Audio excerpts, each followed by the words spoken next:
analysed. So unfortunately this year we have to adapt and overcome with the situation. We can't go to the cenotaphs for the dawn service.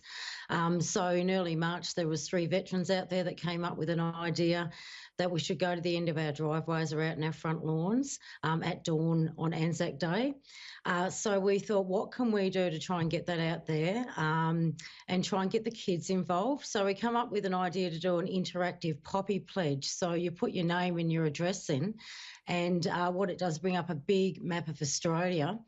And then, of course, your poppy will go above where you live. So we just thought that would be a really lovely little thing for the kids to go in and do the poppy pledge and to pop your pledge on top of the Australian map.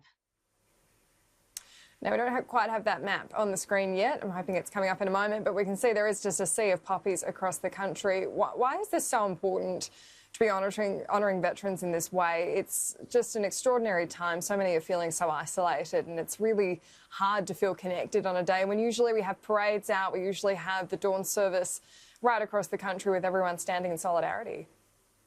Yeah, I think for us going through this COVID-19, I think because we can't get to those cenotaphs, I know that those veterans and those that have served out there, they will adapt and overcome, and they understand the reasoning behind this. So the best way that we can show our respects is to go down to our driveways, out in our front lawns, out into our balconies if possible, at 6 o'clock tomorrow morning for the dawn service. Look, if you want to load up the last post on your phone and play it while you're out there, that's fabulous. Give us a minute's silence. We also believe this is great. Take your kids out there. I think it's been such a horrific time over the last 8 to 10 weeks in this country. I think some unity together under the circumstances, especially for Anzac Day, I think it'll not only be a distraction, but once again will unite the country. And I think this is a fabulous way of doing it. What better way to do this?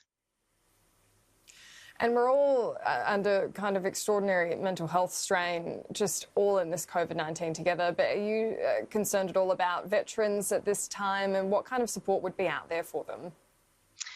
Look, I have to be honest with you, we do get a lot of calls into the office. We're still dealing with a lot of those cases. DVA has been quite flexible with us at this time, which has made things easier, trying to work together there.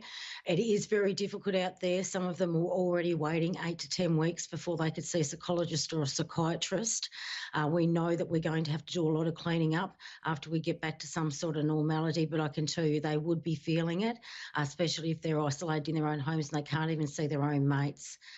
So they will be feeling it. And you know what, it's like those people in aged care, the elderly out there, and it was been very sad to hear from them the last few days that they're not allowed, they can't leave their rooms, some of them, because they're in isolation, and that they can't even walk out the front. So we've been trying to smooth that over a little bit and just say, you know, we don't mind if you're sitting there with a cup of tea on the end of your bed and you're watching the ABC service, or you're watching something else that's showing Anzac Day at 6 o'clock in the morning, you know, just do that and show your respect. So we can't ask any more than that.